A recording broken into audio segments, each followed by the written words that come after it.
আসসালামু আলাইকুম and welcome. আশা করি সকলে ভালো আছেন। তো বের হয়ে গেল 47তম বিসিএসের জন্য ডাইজেস্ট, প্রিসেপ্টার্স ডাইজেস্ট। মূলত বাজারে অনেক ডাইজেস্টই বের হয়েছে, তবে আমি ব্যক্তিগতভাবে প্রিসেপ্টার ডাইজেস্টটাকেই সবচেয়ে বেশি ভালো মনে হয়েছে আমার। আপনারা দোকানে গিয়ে বিভিন্ন ডাইজেস্ট খুঁজে দেখতে পারেন, যেটা ভালো লাগে সেটা নেবেন।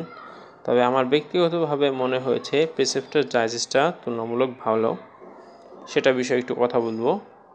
এটা হচ্ছে 47তম বিসিএসের একদম নিউ এডিশন, শুধু প্রিলিমিনারি পরীক্ষার্থীর জন্য। দেখুন প্রিসেপ্টার্স পাবলিকেশনস, এখানে কিন্তু 10 থেকে 46তম বিসিএসের পরীক্ষার প্রশ্ন দেওয়া আছে টপিক ভিত্তিক, খুব গুরুত্বপূর্ণ এটা। তো দেখুন এখানে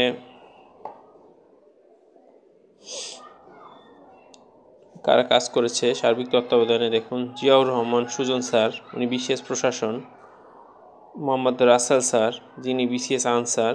তো মোটামুটি কিছু বিসিএস ক্যাডার স্যারগণ এবং আরও আছেন সাথে বিভিন্ন বিশ্ববিদ্যালয়ের শিক্ষকগণ। তারা ডাইজেস্টটা তুলনামূলক একটু মোটা, তবে বাজারে সবচেয়ে বেশি যেই ডাইজেস্টটা এখন প্রচলিত সেটা হচ্ছে এই প্রিসেপ্টার্স ডাইজেস্ট। দেখুন হাবিবুর রহমান স্যারের কিছু কথা, তিনি 37তম বিসিএসে মেধাক্রমে দ্বিতীয় হয়েছে। এরপরে দেওয়া আছে পিএসসি প্রদত্তিত এর সিলেবাস এবং কোশ্চেন অ্যানালাইসিস, খুব বেশি গুরুত্বপূর্ণ এটা। টপিক ভিত্তিক কোশ্চেন অ্যানালাইসিস কিন্তু আমাদের পড়ার শুরুতেই আসলে দেখা উচিত যে কোন টপিক থেকে কয়টা প্রশ্ন হয়, সেক্ষেত্রে আমাদের প্রস্তুতিটা নিতে একটু সুবিধা হয়। এরপরে সিলেবাস দেওয়া আছে, দেখুন সিলেবাস ফর প্রিলিমিনারি টেস্ট।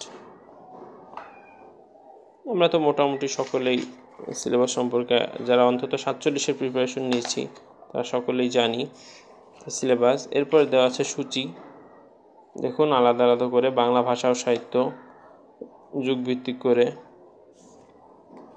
সাহিত্যিক, এরপরে বাংলা সাহিত্যের গুরুত্বপূর্ণ তথ্য, এরপর ইংরেজি, মূলত টপিক ভিত্তিক করে দিয়ে দিয়েছে। তাদের যে বিষয়টা প্রথমেই আমার ভালো লেগেছে, বিগত বছরের প্রশ্ন দিয়ে দিয়েছে। দেখুন ব্যাখ্যা সহ সমাধান, ব্যাখ্যা সহ 46তম বিসিএস প্রিলিমিনারি, এটা 26 এপ্রিল 2024 সালে, অর্থাৎ 46 থেকে, অর্থাৎ যতগুলা বিসিএস এখন পর্যন্ত হয়েছে সবগুলো প্রশ্ন এখানে দেওয়া আছে।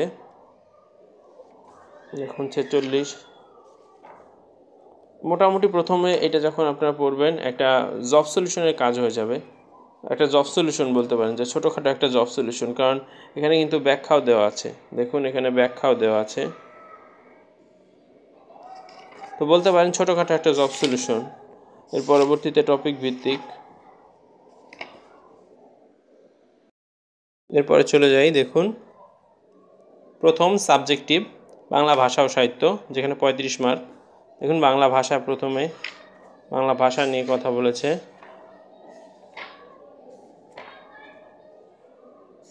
বইটা ভালো লেগেছে। দেখুন টপিক ভিত্তিক কোশ্চেন দেওয়া আছে, বিগত বছরের বিসিএসের প্রশ্ন সমাধান, দেখুন এখানে দিয়ে দিয়েছে বিগত বছর কোশ্চেনগুলোর সমাধান দিয়ে দিয়েছে, অর্থাৎ কোন টপিক থেকে বিগত বছরে কয়টা প্রশ্ন আসছে সেটা কিন্তু এখানে দিয়ে দিয়েছে।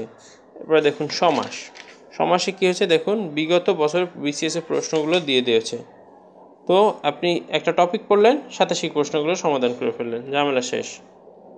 দেখুন এই ভিডিওটা হয়তো একটু বড় হবে, তো একটু ধৈর্য নিয়ে দেখবেন, আশা করি কাজে লাগবে।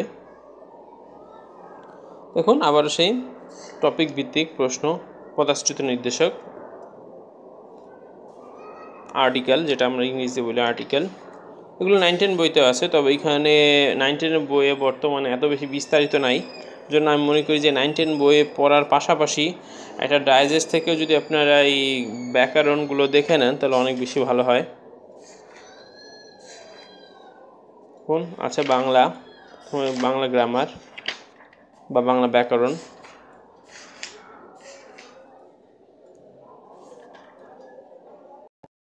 বাংলা ব্যাকরণ বিগত বছর প্রশ্নের সাথে। পরে চলে আসছে বাংলা সাহিত্য, মূলত একটা বইতে সব কিছু মিক্স করে দিয়েছে, তো যেটা ডাইজেস্ট একবারে সব কিছু মিক্সড আপ জন্য ধাপে ধাপে এসেছে। তো দেখুন এরপরে বাংলা সাহিত্য, সাহিত্য সম্পর্কেও সেম। প্রথমে বাংলা সাহিত্যের একটা টপিক নিয়ে আলোচনা করেছে, এরপর বিগত বছর প্রশ্ন, বিসিএস এর প্রশ্নগুলো দেখুন। বিগত বছর প্রশ্ন, বিসিএস প্রশ্ন সমাধান এরকম দিয়ে দিয়েছে 43, 42, 14তম বিসিএস এরকম। সাবজেক্টিভ বইগুলো পড়া থাকলে এই ডাইজেস্ট পড়তে তেমন বেশি সময় লাগে না। দেখুন সাবজেক্টিভ দিকে কিন্তু এই মধ্যযুগ সম্পর্কে আছে, 1201 থেকে 1800 পর্যন্ত আছে। প্রাকৃত পিঙ্গল আছে, শ্রীহর্ষ, শূন্য পুরাণ, রামাই পণ্ডিত, এগুলো শেখ সুবোদয়া, হুলায়েদ মিশ্র, এগুলো সব আছে, সব সাবজেক্টিভ বই আছে। তো সাবজেক্টিভ বই শেষ হয়ে গেলে এটা পড়তে আমার মনে হয় খুব বেশি কষ্ট হয় না। দেখুন শ্রী চৈতন্যামৃত, মুরারি গুপ্ত, কৃষ্ণদাস কবিরাজ, জয়ানন্দ, এগুলো তো আমরা আগেও যারা বাংলা সাহিত্য পড়েছি যে প্রিপারেশন নেওয়ার সময় দেখেছি সবাই। মহাভারত, পরে পরাগুলি মহাভারত সবই আছে। আরাকান, এই যে রোসাঙ্গ নামে পরিচিত, সৈয়দ আলাওল, তো এইগুলো ভালো। আপনার বিগত বছরের যদি আমরা কিছু কোশ্চেন এখানে সলভ করতে পারি, বিগত বছর প্রশ্ন সমাধানগুলো ভালো একটা বই।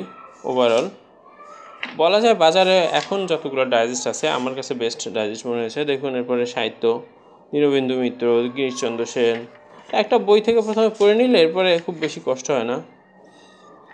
মুক্তিযুদ্ধ ভিত্তিক দিয়েছে, টপিক ভিত্তিক প্রশ্ন দিয়ে দিয়েছে।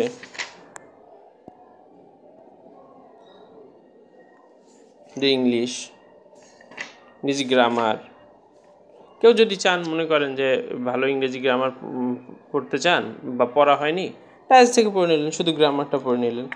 আপনারা চাইলে নির্দিষ্ট কোনো টপিকও শুধু ডাইজেস্ট থেকে পড়ে নিতে পারেন। কেউ অনেক সময় দেখা যায় কি সায়েন্সের বিশাল সিলেবাস কিন্তু নম্বর হচ্ছে 15, তা আপনারা ডাইজেস্ট থেকে পড়ে নিলেন। ডাইজেস্ট থেকে পড়ে নিলে আমার বিশ্বাস 8 থেকে 10 বা 7-8 পাওয়া সম্ভব, অনায়াসে তোলা সম্ভব। 7-8, 7-8 কিন্তু একদম খারাপ মার্ক না। 7-8 আমি মনে করি ভালো একটা মার্ক। 8 বা 9 যদি পান 15-তে, বাকি সাবজেক্টগুলো কভার করতে পারলে।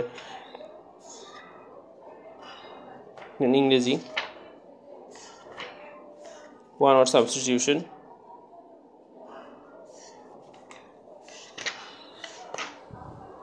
ভালো ইংরেজি বাংলা ওরা ধাপে ধাপে দিয়েছে বিগত বছর প্রশ্ন সহ। এরপরে দেখুন পার্ট 2 হচ্ছে লিটারেচার।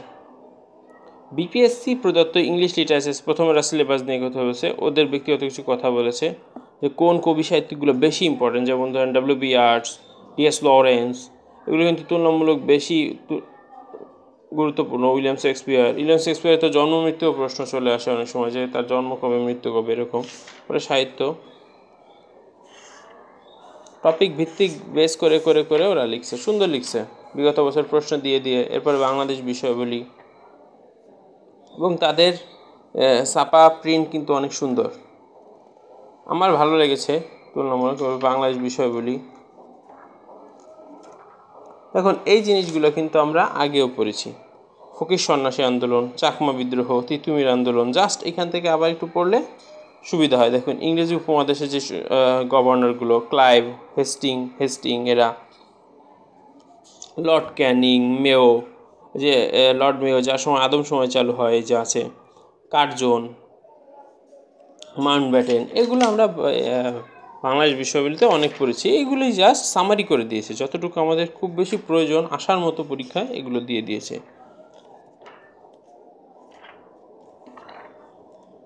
বিভিন্ন মন্ত্রণালয়, ওভারঅল সুন্দর একটা বই।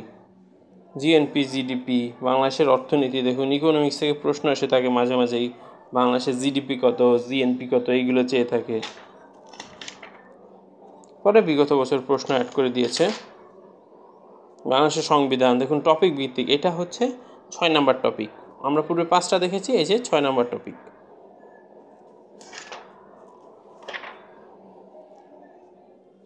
বিখ্যাত ব্যক্তি বঙ্গবন্ধু সম্পর্কে আছে, এছাড়াও একে ফজলুল হক, ভাসানী, সোহরাওয়ার্দী, তাজউদ্দিন আহমেদ, অর্থাৎ বাংলাদেশের ইতিহাসে যেই ব্যক্তিবর্গ সবচেয়ে বেশি সমাদৃত, পরিচিত এবং যাদের অবদান সবচেয়ে বেশি তাদের নাম আছে, এবং ধীরে ধীরে বর্তমানে যারা তাদের নাম আছে, যেমন ফজলে হাসান আবেদ স্যার, তিনি ব্র্যাক ব্যাংকের প্রতিষ্ঠাতা, তার কথা আস্তে আস্তে দেখুন, এরপরে আকবর আলী খান ইত্যাদি। বইটা একটু বড়, কিন্তু আমার কাছে মনে হয় কারো যদি সাবজেক্টিভ বই পড়া থাকে খুব সহজেই সে এটা পড়তে পারবে, অর্থাৎ কোনো কষ্ট হবে না তার। অনেকে আমরা তো শুধু ডাইজেস্ট পড়ি, আমি জানি না, আমি যদিও 47 হচ্ছে আমার দ্বিতীয় বিসিএস। আমার এর আগে মাস্টার্স চলাকালীন সময় আমি 46 দিয়েছিলাম, ওটা আমার পরীক্ষা আসেনি। তো আমার কাছে মনে হয় যারা মানে একবার করলে সাবজেক্টিভ বইগুলো পড়া হয়ে গেলে ওরা ডাইজেস্টটা দেখলে অনেক বেশি সুবিধা হয়। দেখুন, সাধারণ জ্ঞানে আন্তর্জাতিক বিষয়াবলিতে কিন্তু এগুলো সব আছে, এই দেশগুলোর ডিটেলস বলা আছে। কোন দেশে কোনো সমুদ্র বন্দর নেই, হচ্ছে নেপাল।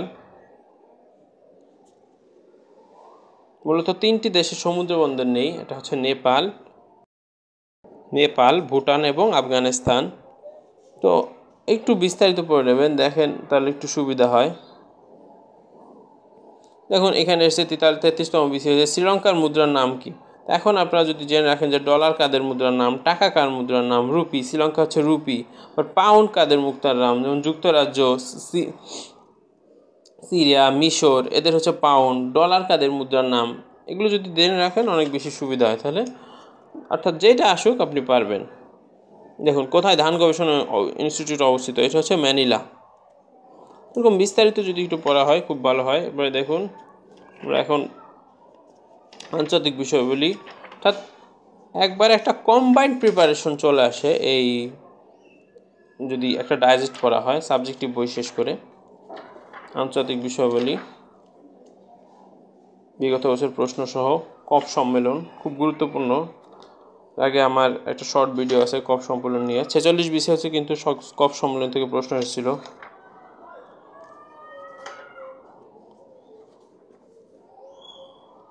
দেখুন, অধ্যায় ভিত্তিক করে দিয়ে দিয়েছে, কেউ এভাবে পড়তে পারেন যে আজকে একটু 3 দিনে 1 অধ্যায় বা 2 দিনে 1 অধ্যায় করে শেষ করতে পারেন। যেহেতু শেষ সময় প্রিপারেশন, চেষ্টা করা উচিত যে 2 দিনে বা 3 দিনে একটা অধ্যায় শেষ করা। বিবিধ সংবাদ সংস্থা, অর্থাৎ আপনার যতটুকু প্রয়োজন একদম তার পুরোপুরি সামারি তারা করে দিয়েছে,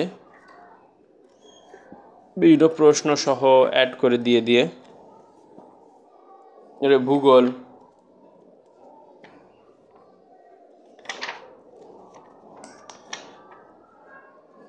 একটা বইয়ে পূর্ণাঙ্গ প্রিপারেশন। বিজ্ঞান, আমি যেমন বিজ্ঞানটা ডাইজেস্ট থেকে পড়ে নিতে চাইছি, দেখুন বিজ্ঞানে কিন্তু প্রত্যেকটা অধ্যায়ে ভাগ করে দেওয়া। দেখুন, সাধারণ বিজ্ঞান, প্রথমে দেখুন প্রথম অংশ ভৌত বিজ্ঞান, মানে যেখানে 5 মার্ক, ভাগ করে দেওয়া।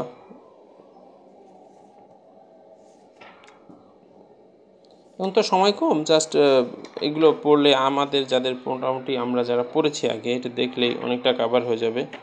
বিজ্ঞানের পরে কম্পিউটার সবই আছে, বইটা একটু বড় এই আর কি।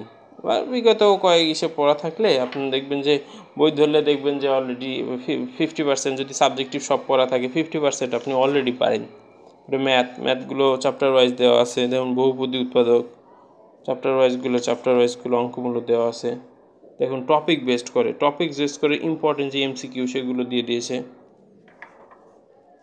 প্রিলিমিনারির একদম শেষের দিকে গোছানো প্রিপারেশনের জন্য বেস্ট একটা বই। ম্যাথগুলো দিয়ে দিয়েছে এবং করে দিয়েছে ব্যাখ্যা সহ, এখান থেকেও চাইলে কেউ প্র্যাকটিস করতে পারেন। পরে মেন্টাল অ্যাবিলিটি দেওয়া।